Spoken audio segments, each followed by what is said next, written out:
Good morning, Asheville. Hi, everybody.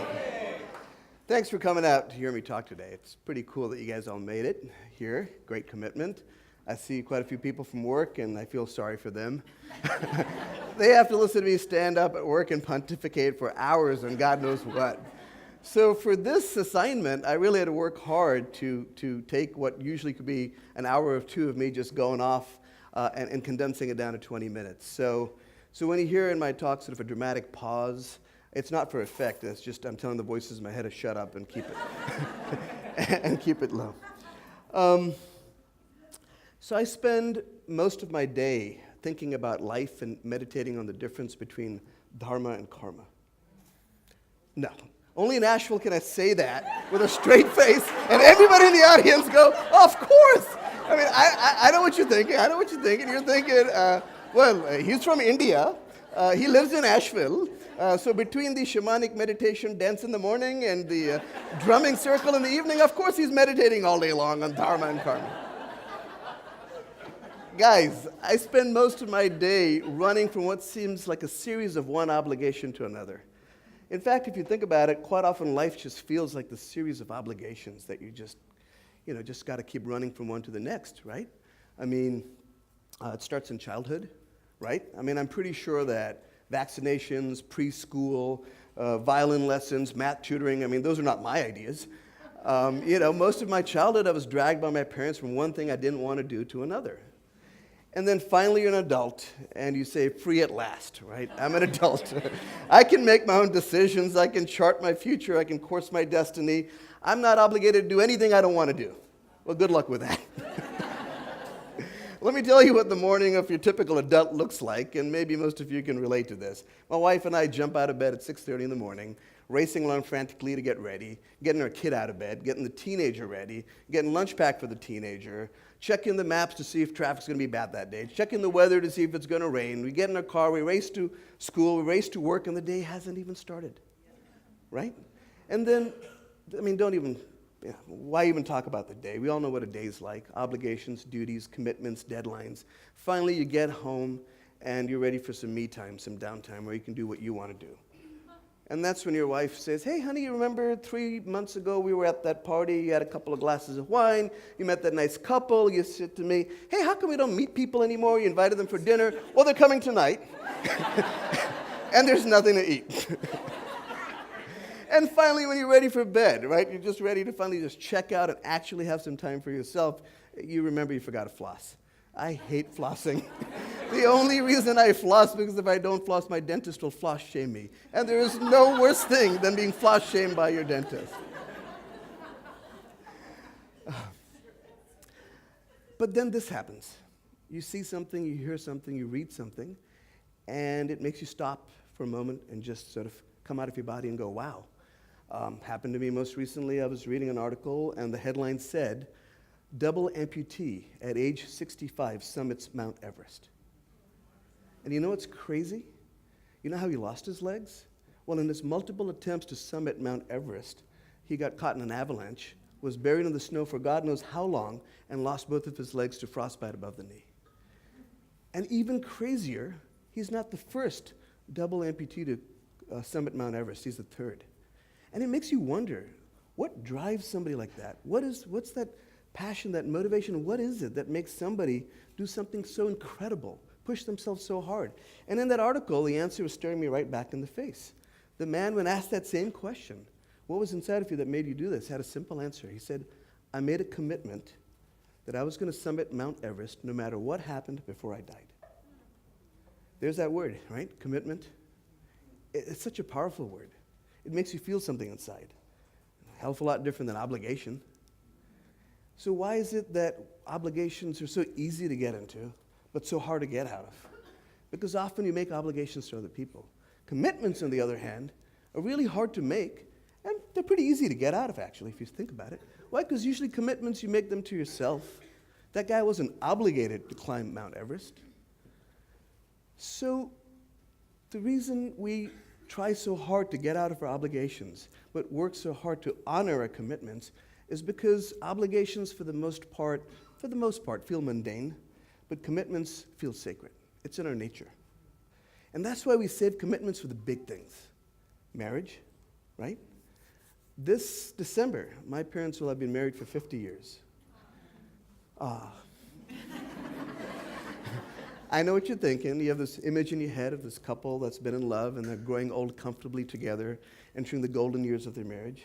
Are you crazy? Do you have any idea what it's like to be married to the same person for 50 years? Rubbing up against that same human being? Here's what I saw over the 50 years that they've been together.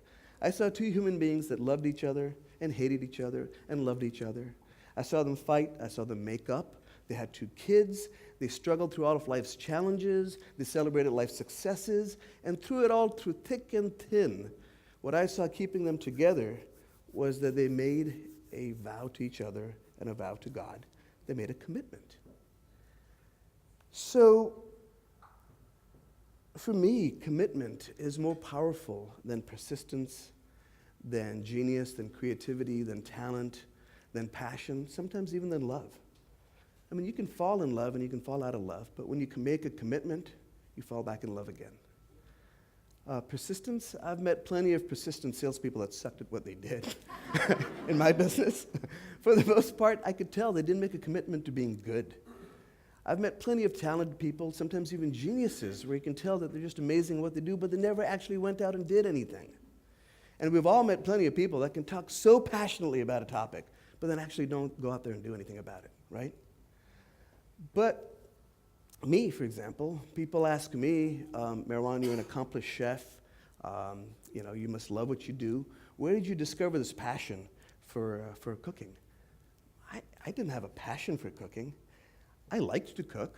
I also liked playing the guitar, playing basketball, going out to eat. But 8 years ago, I made a commitment. My wife and I were standing at the precipice of what we felt was one of the most important, one of the most scariest, one of the most riskiest things that we could do. It was the height of the Great Depression, and we were about to spend every lost dollar we had, and in fact, even a dollar we didn't have, on this idea of opening an Indian street food restaurant in the whitest town I've ever lived in. But here's what happens when you make a commitment. When you make a commitment, you're making a commitment not just to yourself, but you're making a commitment to your employees. You're making a commitment to the people that invested money in you, so you work hard. And when you work hard, you become good at what you do. And when you become good at what you do, you start to love what you do.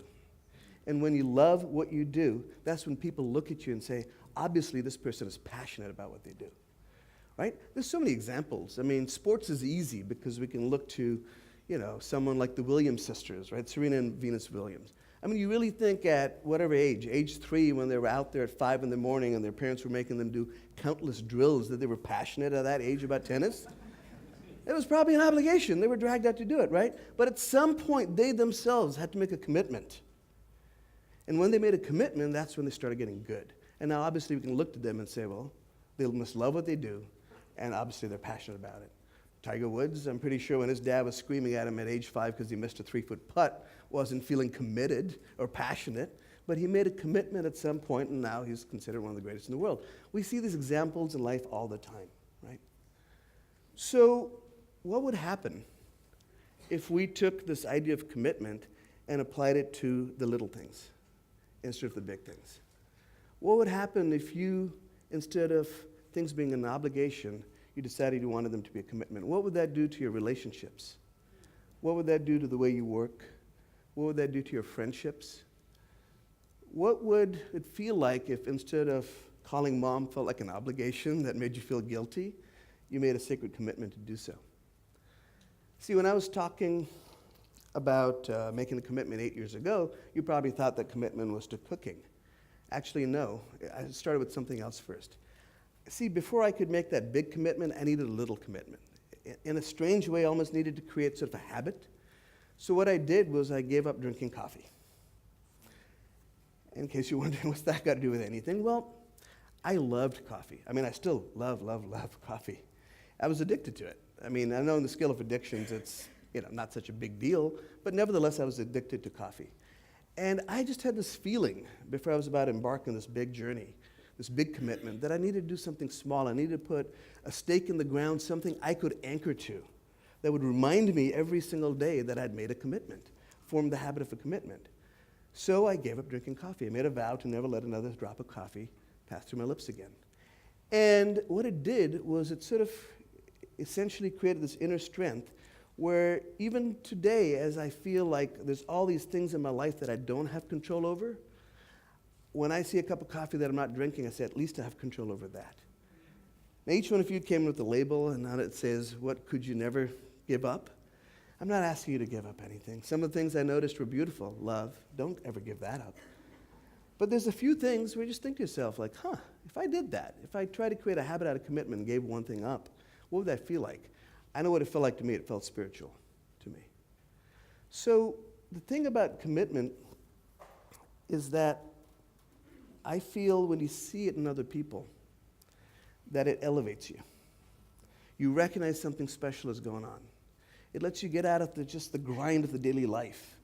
If anything, I feel that commitment sort of lets you transcend your normal selves. It's a powerful idea, but if you try to create a habit out of it in small things in your life, I believe it'll change some of the things and some of the ways you do things in your life. I know in the beginning I joked about Dharma versus karma. Actually, I do spend a little bit of time thinking about life and the difference between Dharma and karma. For me, the best way I can describe it is that life is sort of like a river. See, I'm from India. I get to say things like, life is like a river. But the mental image I have in my mind is that whether you like it or not, life is inexorably passing you by. The river is just flowing. And Dharma, your job, is to get in a boat in that river and to go on that journey. The problem is that in the river are these things that can upset life, right? Big rocks that could capsize the boat, a limb that's poking out of the river that you don't see, rapids and currents and tides and things that can speed up or slow down the boat. So most of us spend most of our time trying to figure these things out. And we're not focused on the boat on the journey. We're spending all of our time trying to figure out, am I in the right boat?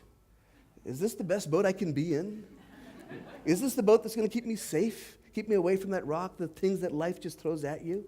Or even worse, some of us are standing on the banks and never even get in the boat because we're just trying to pick the damn boat. And your life just passes you by, and we've met a few people like that, right? That just saw their life pass them by because they were too scared to pick a boat. So my advice is pick a boat and focus on the boat. Commit to the boat. Because I found when you do that, you suddenly are focused on navigating the journey, enjoying the journey. You're better equipped to tackle the things that life threw at you because you're focused.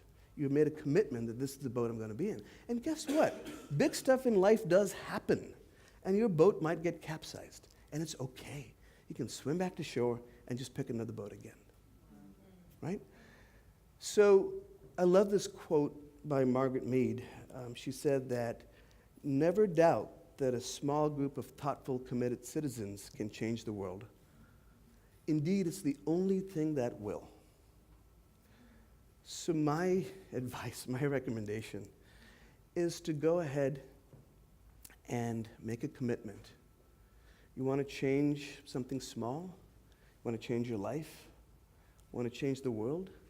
I believe it starts with making a commitment. I believe it begins with picking a boat. Thank you.